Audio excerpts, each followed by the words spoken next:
बघा, दुधातल्या भेसळीमुळे पुन्हा एकदा नागरिकांच्या आरोग्याचा प्रश्न ऐरणीवर आलाय। मात्र दुधातील ही भेसळ नेमकी कशी समोर आली?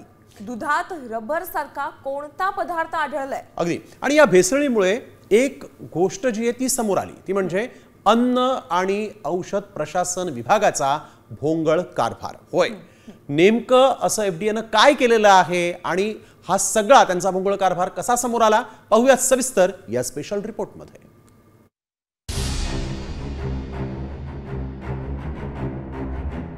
तुम्ही दूध नाही तर विष पिताय। होय, विष। याच दुधातल्या विषामुळे तुम्हाला कॅन्सर सारखे रोग होऊ शकतात। असं आम्ही का म्हणतोय तर आता हा व्हिडिओ नीट पहा।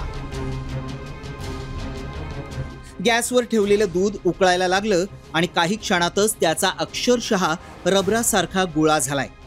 होय, रबर। आता हाच रबर जर तुमच्या पोटात गेला तर काय होईल याचा विचारच न केलेला बरा। ऐन दिवाळीत दुधातली ही भेसळ समोर आल्यानं नागरिकांना चांगलाच धक्का बसलाय। मात्र हा भेसळयुक्त दुधाचा प्रकार नेमका कुठे घडलाय पाहूया।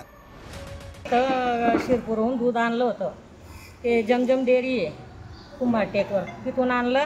मग त्याच्यामधून आमच्याकडे लक्ष्मीपूजनचे कार्यक्रम ठेवलं होतं, तर आम्ही 5 लिटर दूध आणलं होतं। 5 लिटरमधून ते 1 लिटर आम्ही बचावून ठेवलं। मग सकाळी त्याचं गरम केलं, त्याला गरम केल्यानंतर मग असं झालं। तर बरं आहे, ते माहिती पडून गेलं, ते बचलं म्हणून माहिती पडलं।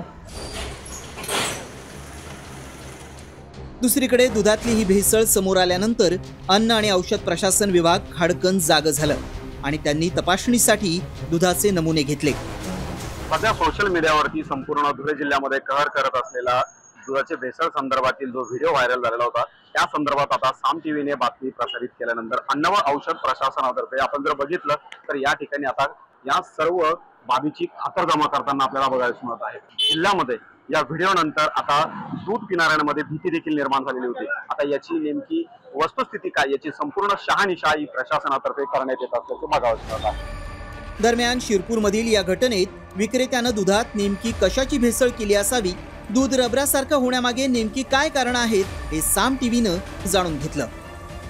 दुधामध्ये बहुतेक वेळेस पाणी, रिफाइंड सोयाबीन तेल, पाम तेल, whey powder, skim milk powder अशा इत्यादी पदार्थांची भेसळ आढळून येते। त्यामुळे जसा रिपोर्ट होतो त्याप्रमाणे मी त्यांच्यावरती कारवाई करत असतो। मुळात दिवाळीसारख्या सणासुदीच्या काळात दूध, मिठाई आणि दुग्धजन्य पदार्थांची मोठ्या प्रमाणात विक्री केली जाते। त्याचवेळी भेसळयुक्त दुधाचा साठा बाजारात सर्रास पाहायला मिळतोय। अशा दुधातली ही भेसळ नेमकी कशी ओळखायची पाहूया। भेसळयुक्त दुधात लिटमस पेपरचा रंग निळा किंवा लाल होतो। भेसळयुक्त दुधाची चव कडवट असते।